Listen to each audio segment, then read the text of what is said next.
Panduan Ibadah Online GPIB Immanuel Bekasi. Persiapan sarana ibadah. Sebelum ibadah dimulai, pastikan koneksi internet memadai. Lalu akses channel YouTube GPIB Immanuel Bekasi di Immanuel TV. Persiapkan diri, berdoalah sebelum ibadah dimulai, lalu ikutilah rangkaian ibadah selayaknya kita mengikuti ibadah.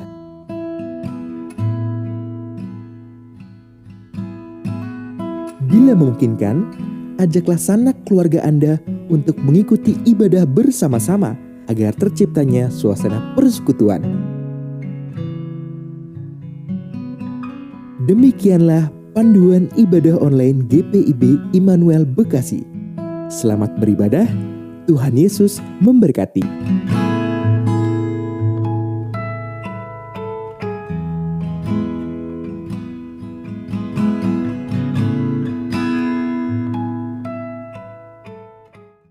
Kaum Bapa yang dikasihi dalam Tuhan Yesus Kristus, Shalom.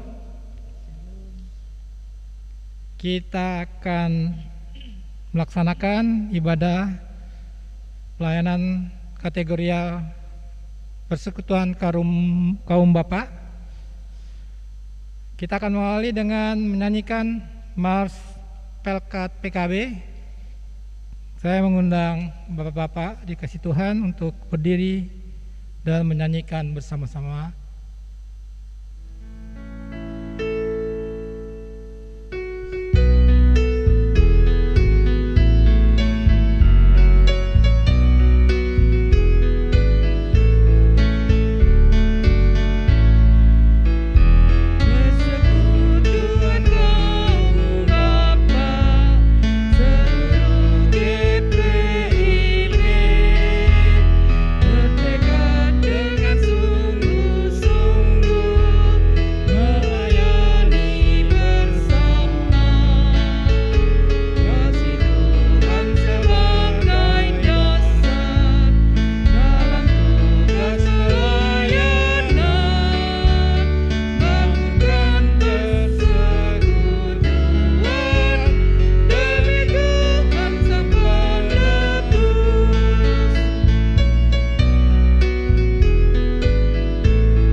Dipersilakan duduk. Kita akan masuk di dalam saat teduh.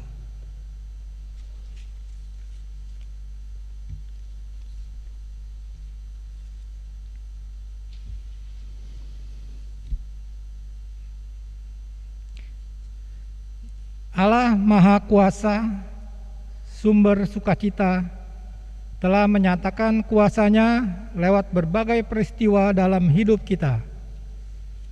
Perjalanan sukacita maupun kesengsaraan, bahkan duka, semuanya dikerjakan dalam tatanan kasih-Nya. Marilah bersama kita mengucap syukur kepada Tuhan Allah di dalam Putranya yang tunggal, Yesus Kristus, yang telah memberdiri diri mengalami penderitaan karena dosa-dosa kita. Saudara-saudara, mari berdiri. Kita akan menghadap Tuhan dan memuji nama-Nya karena kasih setia-Nya besar atas kita. Kidung Jemaat 243.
Mari kita berdoa.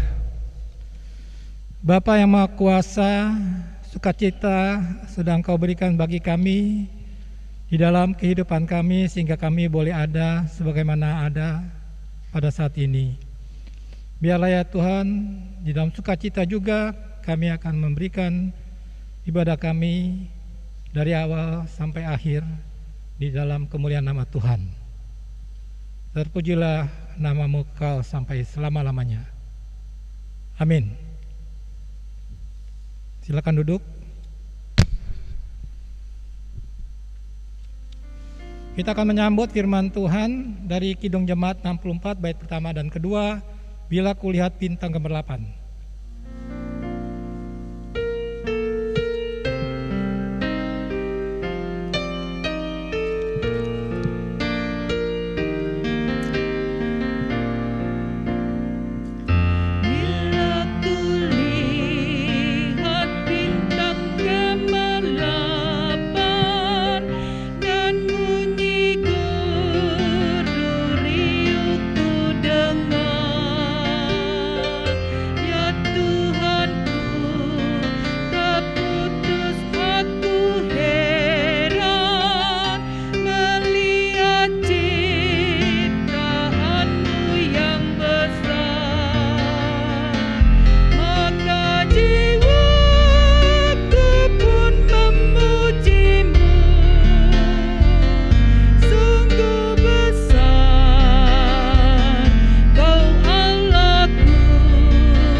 Kita akan memasuki pelayanan firman.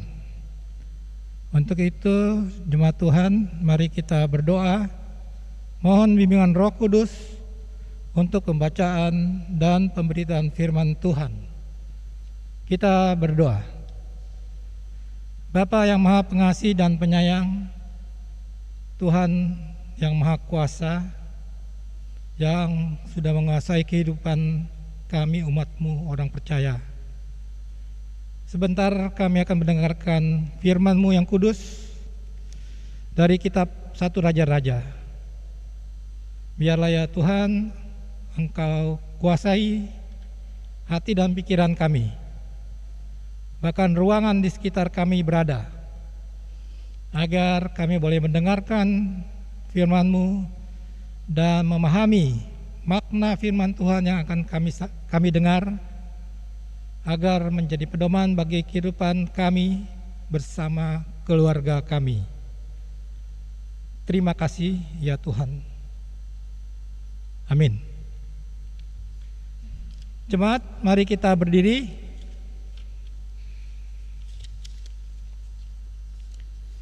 Untuk mendengarkan firman Tuhan. Pembacaan Alkitab hari ini adalah dari 1 Raja-Raja 18. 1 Raja 18 ayat 30 sampai dengan ayat 46. 1 Raja-Raja 18 ayat 30 sampai dengan 46 yang menyatakan,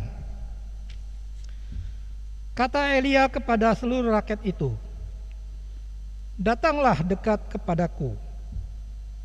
Maka mendekatlah seluruh rakyat itu kepadanya. Lalu ia memperbaiki mezbah Tuhan yang telah diruntuhkan itu. Kemudian Elia mengambil 12 batu menurut jumlah suku keturunan Yakub. Kepada Yakub ini telah datang firman Tuhan, engkau akan bernama Israel. Ia mendirikan batu-batu itu menjadi mezbah demi nama Tuhan, dan membuat suatu parit sekeliling mezbah itu yang dapat memuat 2 sukat benih. Ia menyusun kayu api, memotong lembu itu, dan menaruh potongan-potongannya di atas kayu api itu. Sesudah itu ia berkata, penuhilah 4 buyung dengan air, dan tuangkan ke atas korban bakaran dan ke atas kayu api itu. Kemudian katanya, buatlah begitu untuk kedua kalinya. Dan mereka berbuat begitu untuk kedua kalinya. Kemudian katanya, buatlah begitu untuk ketiga kalinya. Dan mereka berbuat begitu untuk ketiga kalinya, sehingga air mengalir sekeliling mezbah itu. Bahkan parit itu pun penuh dengan air.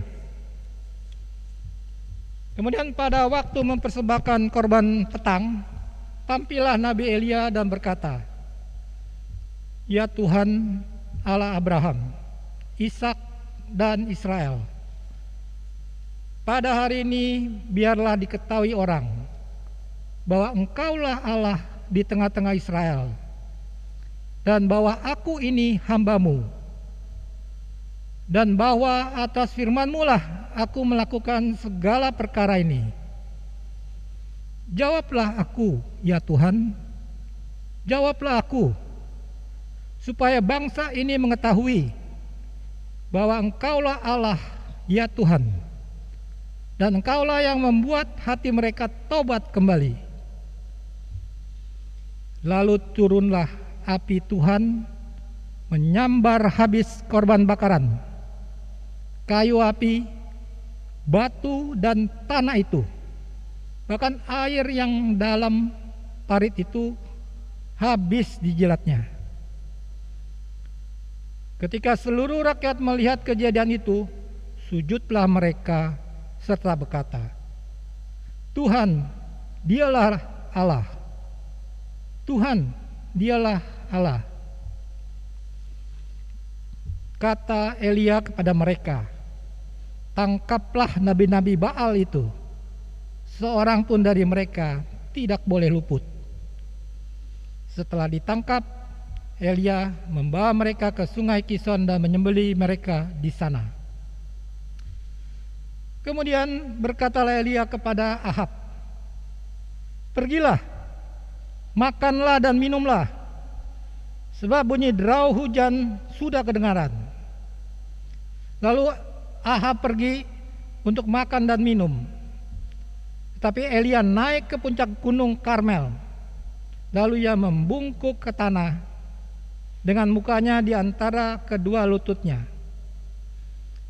Setelah itu ia berkata kepada bujangnya, naiklah ke atas, lihatlah ke arah laut.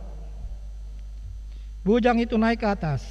Ia melihat dan berkata, tidak ada apa-apa. Kata Elia, pergilah sekali lagi. Demikianlah sampai 7 kali. Pada ke-7 kalinya berkatalah bujang itu, wah, awan kecil sebesar telapak tangan timbul dari laut. Lalu kata Elia, pergilah, katakan kepada Ahab, pasang keretamu dan turunlah, jangan sampai engkau terhalang oleh hujan. Maka dalam sekejap mata langit menjadi kelam oleh awan badai. Lalu turunlah hujan yang lebat. Ahab naik kereta lalu pergi ke Yezreel. Tetapi kuasa Tuhan berlaku atas Elia. Ia mengikat pinggangnya dan berlari mendahului Ahab sampai ke jalan yang menuju Yezreel. Demikianlah pembacaan firman Tuhan. Yang berbahagia adalah setiap orang yang membaca, mendengar, serta memelihara dan melakukan firman Tuhan dalam kehidupannya setiap hari. Haleluya.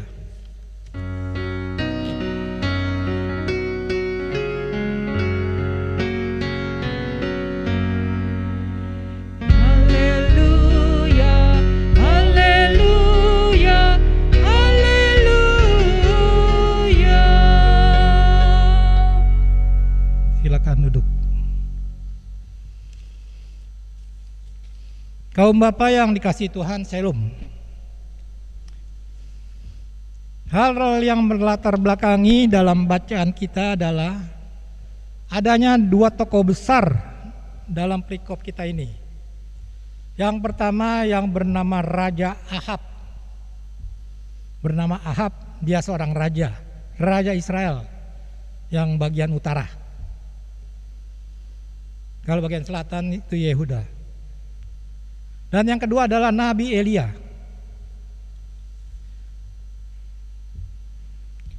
Raja Ahab adalah seorang yang melakukan apa yang jahat di mata Tuhan.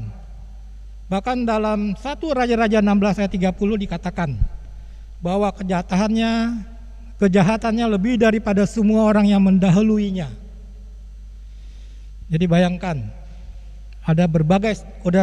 sudah berbagai lama sejarah bangsa ini, tetapi si Raja Ahab ini dinyatakan kejahatannya lebih daripada yang sebelumnya. Raja Ahab sudah semakin jauh meninggalkan Allah ketika ia mengambil seorang wanita yang bernama Isabel. Isabel ini anak dari Etbal, Raja Sidon. Dia diperistikan sehingga ia pergi dan mengikuti perilaku Isabel.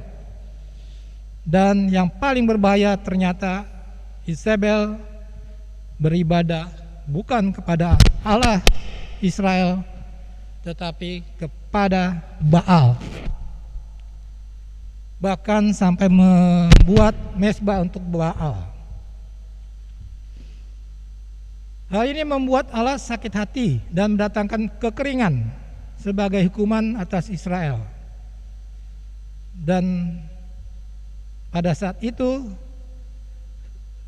Elia yang adalah seorang nabi Tuhan, ia menegur Raja Ahab atas ketidaksetiaannya kepada Allah.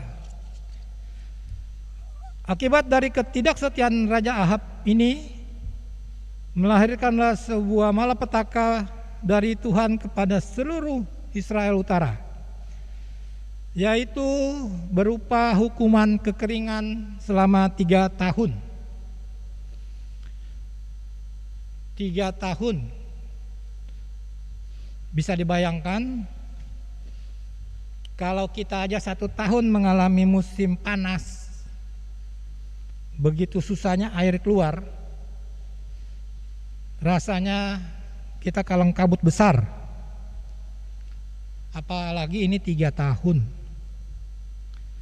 Sudah tentu menimbulkan kesulitan yang luar biasa di seluruh aspek kehidupan rakyat Israel Utara ini. Dalam kesan umatnya, Allah kemudian melalui Nabi Elia berkenan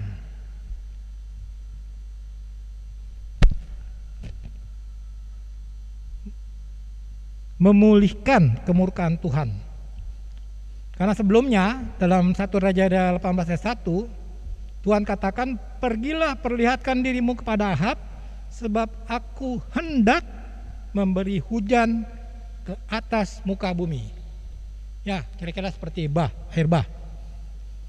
Tapi kebaikan Tuhan, kemurahan Tuhan hanya diberi 3 tahun paceklik tanpa air. Itu satu kesulitan. Tubuh kita aja hampir 60-70% itu adalah air. Jadi kalau air itu sulit, bisa dibayangkan betapa sakitnya tubuh ini. Nabi Elia dan Raja Ahab pada satu saat berjumpa kembali. Dan dalam perjumpaan itu, Raja Ahab menuduh balik Nabi Elia adalah dalang dari segala malapetaka yang dialami Israel Utara. Dia mulai berkelit. Padahal yang utamanya adalah dia memberisikan Isabel, lalu kemudian menyembah Baal. Oleh sebab itu maka Elia hendak membuktikan bahwa bukan ia yang menjadi penyebab malapetaka ini, tetapi justru sang Raja Ahab itulah bersama keluarganya yang kemudian tidak mengikuti perintah Tuhan dan telah mengikuti Baal. Pembuktian itu dilakukan dengan cara menguji apakah benar Allah yang meninggalkan Raja Ahab itu, maksudnya Allah yang diikuti oleh Raja Ahab, Allahnya Baal itu lebih kuat daripada Allah yang dikenal oleh Nabi Elia. Maka dilakukanlah pengujian seperti yang kita baca, dengan cara mempersembahkan korban bakaran tapi tanpa membakar dengan api. Jadi setiap kontestan ini, Elia dan Nabi Ahab mempersiapkan korban bakaran dan membiarkan Tuhan Allahnya mengambil dan menerima bakaran persembahan ini dengan cara membakar persembahan itu. Kontes pertama dilakukan oleh grupnya Raja Ahab dengan pengakuan kepada sang Baal. Dipersiapkanlah mezbah bakaran itu. Kemudian mulailah dari pagi sampai sore para pengikut Baal mulai berdoa dengan cara mereka, dan tidak satu api pun melahap persembahan mereka. Bahkan sampai mereka menoreh itu sampai menyayat diri mereka dengan pedang atau tombak. Seakan-akan berakting mereka begitu merasa mengharapkan Allah mereka menerima persembahan itu. Tapi Allah mereka tidak bisa berbuat apa-apa. Setelah kontestan pertama ini turun, maka mulailah kontestan kedua, Nabi Elia. Dia juga mempersiapkan korban bakaran dari lembu, dan sebelumnya dia mempersiapkan tempat bakarannya. Kemudian dia siram dengan air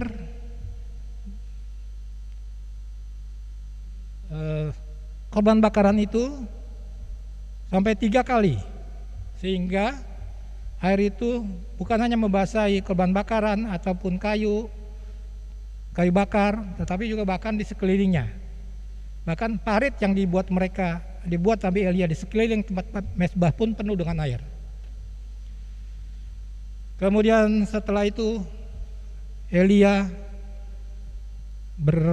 berkata kepada Allah,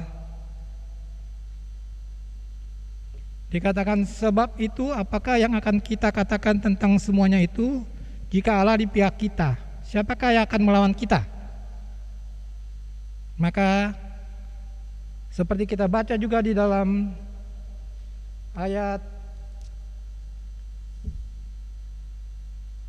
38, lalu turunlah api Tuhan menyambar habis korban bakaran, bahkan kayu apinya juga disikat, batu mezbah disikat, tanah disikat, bahkan air yang dalam parit pun itu habis dijilat api Tuhan Allah Nabi Elia.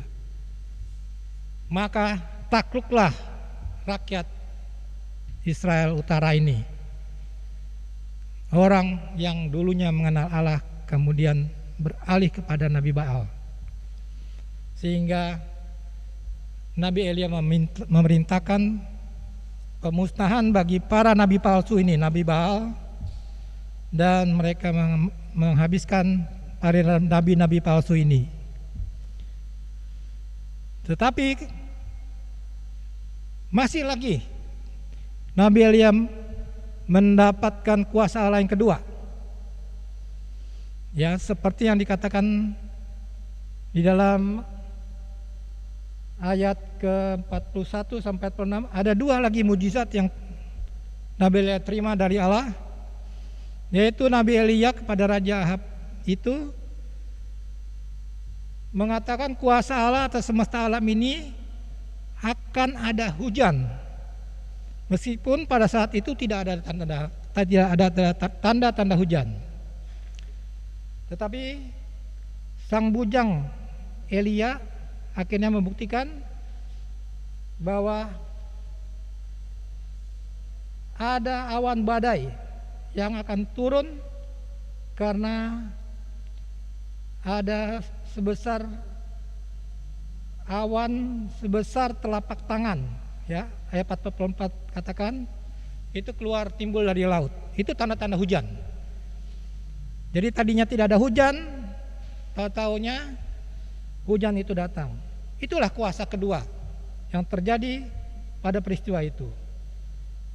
Dan kuasa ketiga yang dilakukan oleh Tuhan melalui Nabi Elia adalah pada saat hujan itu akan turun, maka Elia yang tadi ada di atas gunung atau bukit Karmel itu pergi menuju jalan menuju Yizreel bersama-sama dengan Ahab.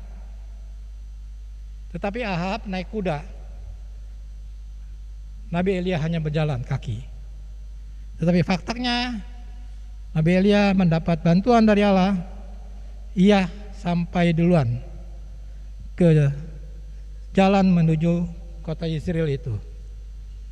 Disinilah peristiwa yang terjadi yang kita dapat baca dari pembacaan firman kita pada saat ini. Kaum Bapak yang dikasihi Tuhan,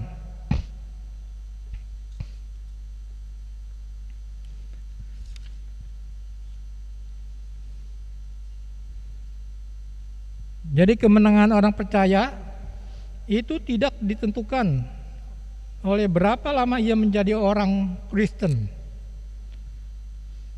atau seberapa hebat kita. Tetapi kemenangan itu sepenuhnya dari faktor iman. Nabi Elia dan rakyat Israel sama-sama sudah mengenal Tuhan begitu lama. Tetapi rakyat Israel beralih ke Allah. Tidak jamin turun-temurun yang mengenal Allah dia akan taat pada Allah. 1 Yohanes 5 ayat 45 mengatakan, sebab semua yang lahir dari Allah mengalahkan dunia, dan inilah kemenangan yang mengalahkan dunia, iman kita. Siapakah yang mengalahkan dunia selain daripada dia yang percaya bahwa Yesus adalah anak Allah. Tetapi berbicara tentang iman tak lepas dari apa yang disebut ketaatan. Seperti yang dikatakan dalam Yakobus 2 ayat 17. Yaitu jika iman itu tidak disertai perbuatan, maka iman itu pada hakikatnya adalah mati. Asal kita selalu hidup taat, maka tak ada yang perlu ditakutkan. Sebab kemenangan kita bukan tergantung keadaan yang ada di sekeliling kita, tetapi tergantung seberapa dekat hubungan kita dengan Tuhan. Karena Tuhanlah yang membawa kita kepada jalan kemenangan itu. Jika Allah di pihak kita, siapakah yang akan melawan kita? Baik masalah hidup, kesulitan, penderitaan, atau orang-orang yang merancang kejahatan terhadap kita. Roma 8 ayat 3 mengatakan, siapakah yang akan menggugat orang-orang pilihan Allah? Allah yang membesarkan mereka, siapakah yang akan menghukum mereka? Sehingga kita sebagai orang Kristen selayaknya tidak hidup di dalam kekalahan, dengan memahami benar siapa sebenarnya kita di dalam Tuhan, yaitu dengan memiliki persekutuan yang karib dengan Tuhan. Artinya kita ini sangat berharga dan istimewa di mata Tuhan. Jangan kita meragukan hal itu. Pemazmur 65 ayat 5 berkata, berbahagialah orang yang engkau pilih dan yang engkau suruh mendekat untuk diam di pelataranmu. Kiranya kami menjadi kenyang dengan segala yang baik di rumahmu, di baitmu yang kudus. Mu itu adalah Tuhan. Jemaat Tuhan, orang Kristen disebut sebagai orang percaya. Tetapi sesungguhnya tidak semua orang Kristen percaya kepada Tuhan dengan segenap hati. Ketika dihadapkan pada masalah atau pergumulan hidup, kita cenderung mengandalkan kekuatan sendiri atau mengandalkan akal dan pikiran kita daripada mengandalkan Tuhan. Kita memutuskan segala sesuatu menurut pertimbangan dan kehendak sendiri. Kita memiliki banyak rencana hidup tanpa mau melibatkan Tuhan karena beranggapan bahwa rencana sendiri adalah yang terbaik. Tapi Alkitab memperingatkan dalam Amsal 3 ayat 5-7. Percayalah kepada Tuhan dengan segenap hatimu dan janganlah bersandar kepada pengertianmu sendiri. Akuilah Dia dalam segala lakumu, maka Ia akan meluruskan jalanmu. Janganlah engkau menganggap dirimu sendiri bijak. Takutlah akan Tuhan dan jauhilah kejahatan. Jadi kemenangan ini merupakan karya Kristus. Melawan dosa dengan kemampuan akal budi saja kita tidak akan mampu. Semua hanya karena Roh Kudus. Kemenangan kita adalah kemenangan yang disediakan oleh Allah. Roh Kuduslah yang berperang di dalam diri kita dengan mematahkan segala dosa-dosa kita. Penderitaan bisa jadi bagian yang tidak terhindarkan dalam kehidupan orang Kristen. Tetapi semua penderitaan tidak bisa memisahkan kita dari kasih Kristus. Inilah arti sebenarnya dari kemenangan di dalam Kristus. Jadi kunci kemenangan orang percaya adalah kita hidup menurut Roh dan hidup di dalam Roh. Kita yang percaya kepada Tuhan Yesus Kristus dan menerimanya di dalam hati kita akan dilengkapi oleh Roh Kudus dan dilayakkan sebagai sang pemenang. Kita menjadi tidak takut menghadapi musuh-musuh kita, tidak pasif diam, melainkan berani menyerang dengan fighting spirit yang kuat, yang bersemangat. Kita dulu mengalami ketakutan secara fisik, seperti ketakutan kelaparan, ketakutan kehilangan kesempatan naik jabatan, ketakutan dari sakit, dan masih banyak lagi. Ada banyak orang sewaktu jadi bawahan perilakunya begitu baik, tetapi begitu punya jabatan tinggi maka karakter aslinya muncul. Istilah yang umum kita dengar, Kalau mengenal bagaimana karakter seseorang, beri ia kekuasaan. Nah, inilah maksudnya. Ketika kita diberi kekuasaan, pribadi kita menjadi berubah. Kita bukan lagi diri kita yang dulu. Dan ini semua menunjukkan kita belum menang. Demikian juga para setiap kita yang melayani Tuhan. Berhati-hatilah. Arti kemenangan di dalam Kristus adalah Allah berada di pihak kita.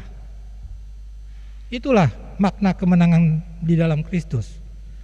Karena Tuhan sendiri yang menguatkan. Tuhan juga akan bertindak demi kita, sehingga kita never give up. Never give up dalam melewati kehidupan ini. Jangan pernah menyerah.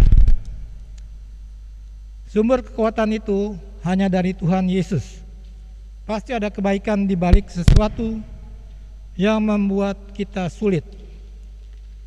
Alamilah hidup yang berkemenangan di dalam Kristus. Kaum Bapa yang dikasihi Tuhan, Yakobus 3:5 menuliskan, demikian juga lidah walaupun suatu anggota kecil dari tubuh, namun dapat memegahkan perkara-perkara yang besar. Lihatlah betapapun kecilnya api, ia dapat membakar hutan yang besar. Ada seorang psikiater dan psikopat analis yang tinggal di New York, kota yang sibuk 24 jam sehari, yang bernama Dr. Smile Benton, hidup 1882 sampai 1966. Ia selalu menyimpan buku Alkitab di atas mejanya, sehingga ketika seorang kliennya datang ke tempatnya dan melihat hal itu, klien itu begitu terkejut dan berkata kepadanya, "Apakah Anda seorang ahli jiwa?" Ya, psikiater, ahli jiwa, membaca Alkitab. Jawab Dr. Blanton, seorang yang merupakan seorang Kristen yang taat.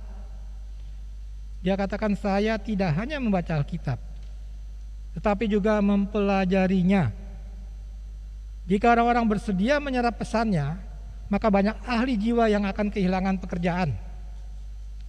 Untuk memperjelas maksudnya, Dr. Blanton mengatakan bahwa jika para klien yang terganggu oleh perasaan bersalah bersedia membaca perumpamaan, bahkan ayat-ayat yang tertera dalam tentang anak yang hilang dan bapaknya yang mau mengampuni, maka mereka dapat menemukan kunci kesembuhan dari perasaan sakit itu.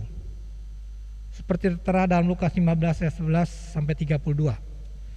Bisa Bapak-bapak baca di kesempatan berikut. Nah, itu yang dialami oleh Dr. Blanton, sehingga menimbulkan pendapat bahwa justru Alkitab yang dapat menyelesaikan persoalan-persoalan jiwa. Apa kita mau mencari kesembuhan di dalam firman Tuhan yang penuh kuasa? Kita mungkin membaca Alkitab, namun apakah kita benar-benar meyakininya, mempelajarinya, dan menerapkan ajaran-ajarannya? Kebenaran kitab suci yang menyelamatkan merupakan obat yang manjur untuk membebaskan kita dari penyakit dosa. Nabi Yeremia menyatakan di tengah kesulitan dan penderitaannya, ia menemukan kegirangan dan sukacita di dalam firman Tuhan. Yeremia 15 ayat 16. Dan juga sang pemazmur yang mencintai perintah-perintah Allah kepada Tuhan, mengatakan, aku hendak bergemar dalam perintah-perintah-Mu, aku hendak merenungkan ketetapan-ketetapan-Mu. Ayat 47 dan 48. Itulah respons yang dilakukannya. Yang Tuhan mau atas hidup kita adalah senantiasa menggunakan firman Tuhan, bukan hanya sekedar untuk bertahan ketika diserang oleh sakit penyakit, masalah keuangan, kegagalan, pergumulan, dan sebagainya. Tapi jauh lebih dari itu, Tuhan mau kita menggunakan firman Tuhan untuk tetap maju, bergerak dan mengalami kemenangan-kemenangan yang besar. Sama seperti Yosua menggunakan firman Allah untuk mengambil alih wilayah demi wilayah yang ada di tanah perjanjian dan menjadi lebih dari pemenang. Sama seperti Daud ketika berhadapan dengan Goliat yang tidak mungkin menang, tetapi faktanya iman dan percayanya membuat ia menang. Akhirnya mari kita baca di dalam Roma 8 ayat 35. Roma 8 ayat 35, siapakah yang akan memisahkan kita dari kasih Kristus? Penindasan atau kesesakan atau penganiayaan atau kelaparan atau ketelanjangan atau bahaya atau pedang? Jemaat Tuhan, jawabnya tidak ada. Kalau kita senantiasa mengamininya di dalam hidup kita, itu artinya tidak ada yang bisa memisahkan kasih Kristus dari umatnya. Karenanya rekan PKB yang dikasih Tuhan, berusaha senantiasa agar kita tidak terpisahkan dari kasih Kristus itu, bagaimanapun caranya. Hanya kita yang tahu. Bersama Tuhan pasti ada kemenangan. Alkitab membuktikan penyertaan Tuhan pada Elia dan pada yang lainnya dahulu. Maka Tuhan juga akan menyertai kita sekarang sebagai umat Tuhan saat ini yang setia. Jemaat Tuhan, kita harus berusaha dan kita pasti bisa. Amin.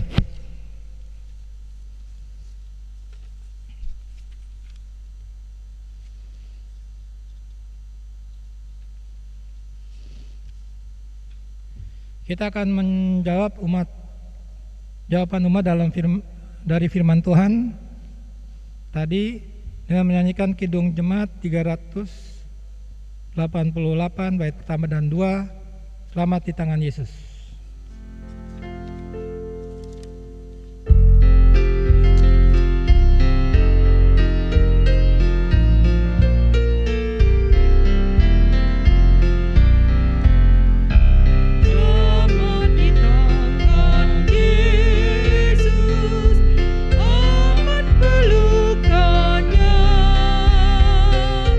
Dalam teduh kasih-Nya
Kita akan masuk dalam doa syafaat. Kita berdoa. Bapa yang Maha dan Penyayang, terima kasih ya Tuhan atas firman yang sudah kami dengar dan bisa kami pahami untuk menjadi bekal bagi kehidupan kami di tengah-tengah keluarga. Kami percaya ya Tuhan, melalui iman percaya kami dapat menuntun seluruh keluarga kami untuk berkemenangan bersama Tuhan Yesus Kristus.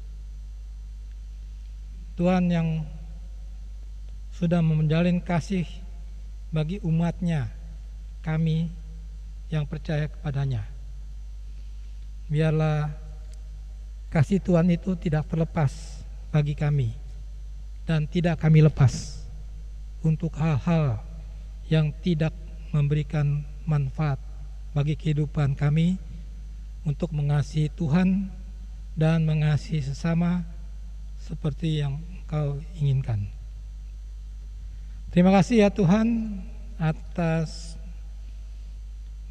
berkat dan penyertaan Tuhan, mana kami kembali boleh beribadah bersama seluruh anggota Persekutuan Kaum Bapa Jemaat Immanuel Bekasi.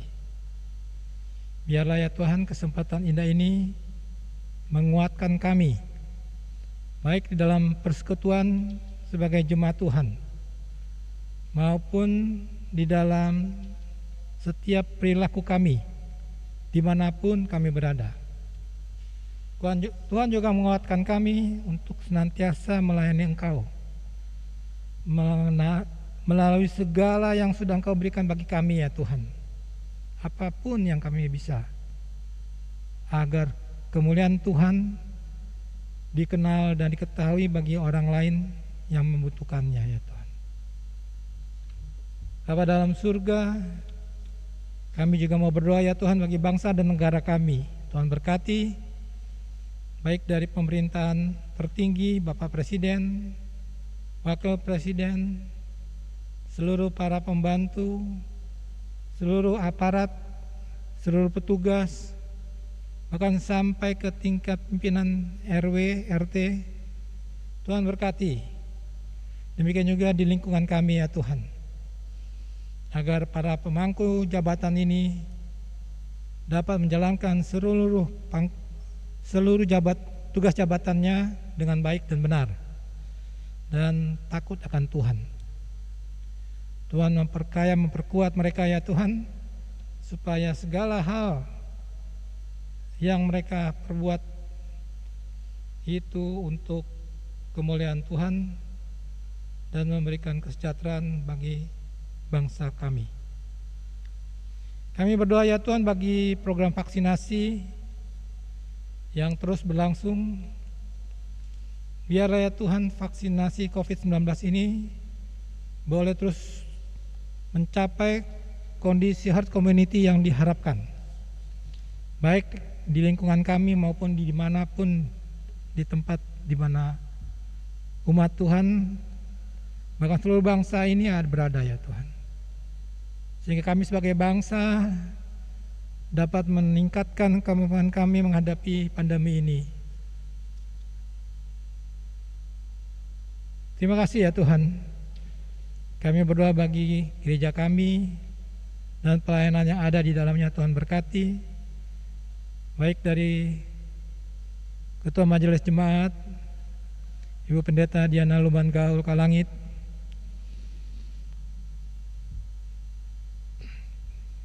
Kau berkati bersama Bapak dan anak Jessica. Tuhan juga berkati Ibu Pendeta Malis Destoni Hina bersama Bapak dan anak-anak dalam tugas pelayanan mereka ya Tuhan, yang takut dan senantiasa melayani Tuhan dimanapun mereka berada, secara khusus di tengah-tengah jemaat-Mu ini. Tuhan berkati juga para presbiter, para pengurus Pelkat, para pengurus komisi, para pelayan PAPT, seluruh yang bertugas di dalam pelayanan. Tuhan berkati juga bahkan karyawan kantor gereja, agar semua ini ya Tuhan menjadi satu kesatuan yang indah dan baik di dalam melaksanakan pelayanan bagi jemaat Tuhan di sini. Terima kasih ya Tuhan, kami berdoa bagi juga Majelis Sinode dan MUPEL. Tuhan juga menyertai mereka ya Tuhan di dalam tugas pelayanan mereka, khususnya terkait dengan Dewan PKB. Agar seluruh program boleh tertata dengan baik dari tingkat pusat sampai ke tingkat jemaat, bahkan sub-sub sektor yang ada di dalamnya ya Tuhan. Tuhan juga memberkati pengurus perangkat PKB baik di pusat maupun di sektor. Biarlah kasih setia Tuhan menyertai mereka ya Tuhan. Dan mereka senantiasa melayani Tuhan dengan hati, dengan ketulusan, agar firman Tuhan boleh terus terpelihara di dalam kehidupan para anggota PKB yang menjadi kepala keluarga bagi keluarganya. Sehingga melalui anggota PKB ini ya Tuhan, boleh dikuatkan, dimampukan untuk menjadi pemimpin bagi keluarganya yang terus mengasihi Tuhan. Tuhan memberkati juga anggota PKB yang berulang tahun usia atau berulang tahun perkawinan.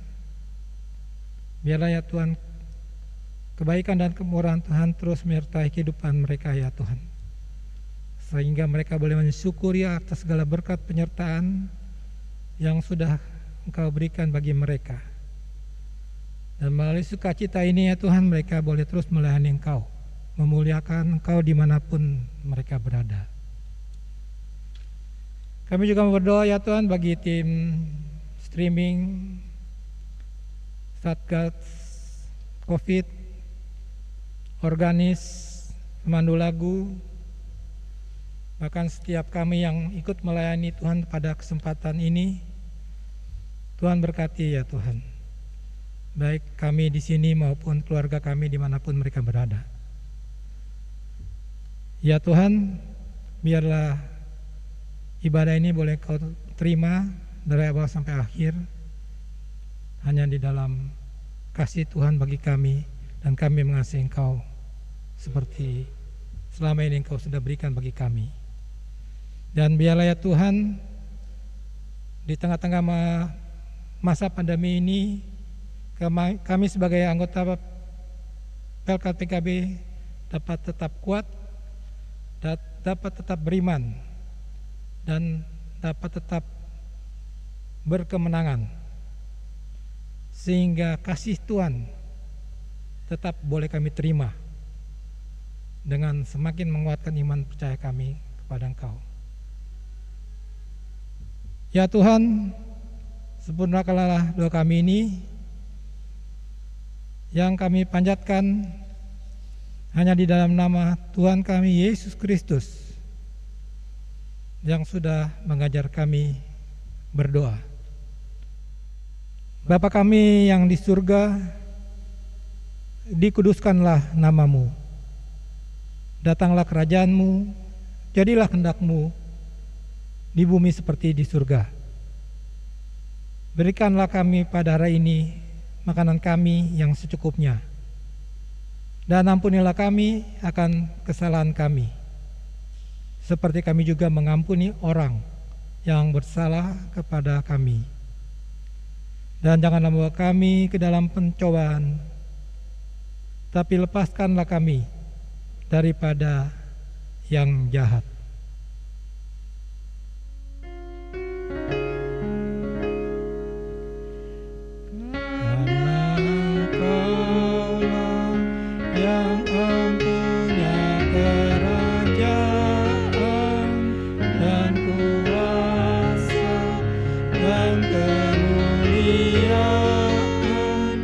Sampai selama-lamanya.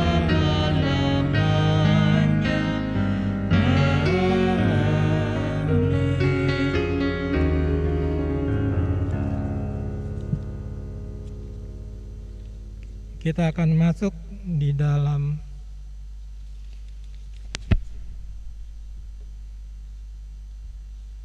pengucapan syukur. Kasih setia Allah nyata di sepanjang hidup kita.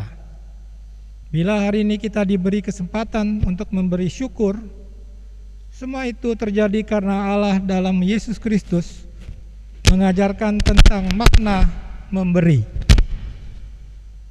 Marilah beri yang terbaik kepadanya dengan mengingat pesan Alkitab dalam Mazmur 76 ayat 12. Bernasarlah dan bayarlah nasarmu itu kepada Tuhan Allahmu.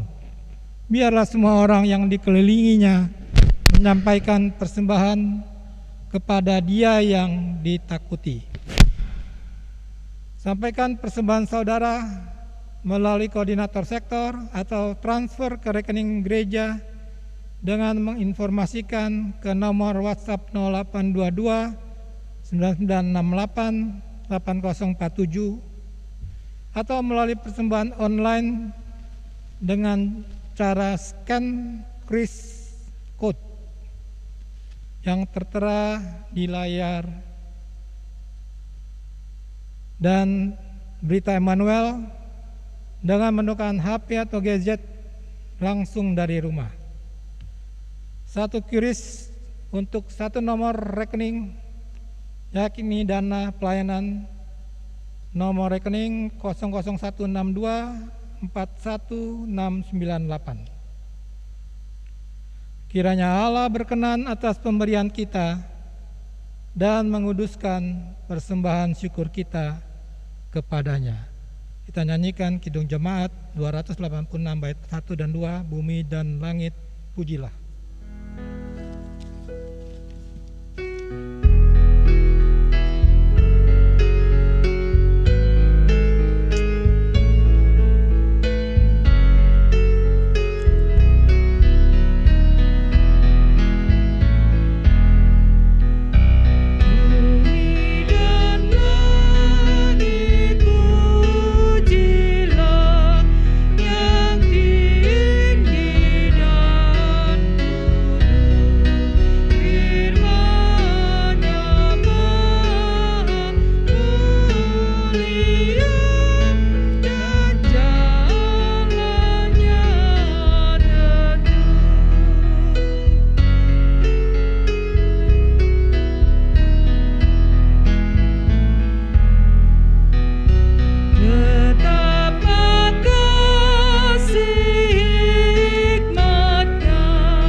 Jemaat dijemput berdiri, kita akan menyerahkan persembahan ini kepada Tuhan dalam doa syukur. Kita berdoa. Ya Tuhan, terimalah persembahan syukur kami ini dari umat-Mu yang telah Engkau selamatkan. Biarlah melalui persembahan syukur kami ini ya Tuhan, kemuliaan Tuhan dan kuasa Tuhan semakin dimuliakan, baik di tengah-tengah kehidupan kami, dimanapun kami berada. Amin. Silakan duduk.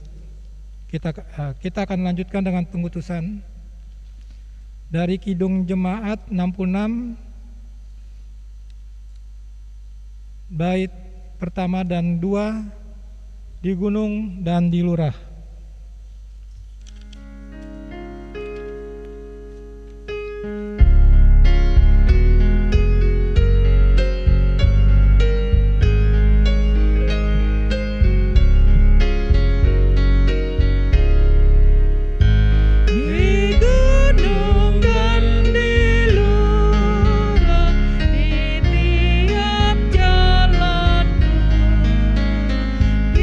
Padang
Kaum PKB yang dikasihi Tuhan, angkatlah hati dan arahkanlah pikiranmu kepada Tuhan, serta terimalah berkat-Nya. Kasih karunia Tuhan Yesus Kristus, kasih Allah Bapa, dan persekutuan Roh Kudus menyertai kamu sekalian.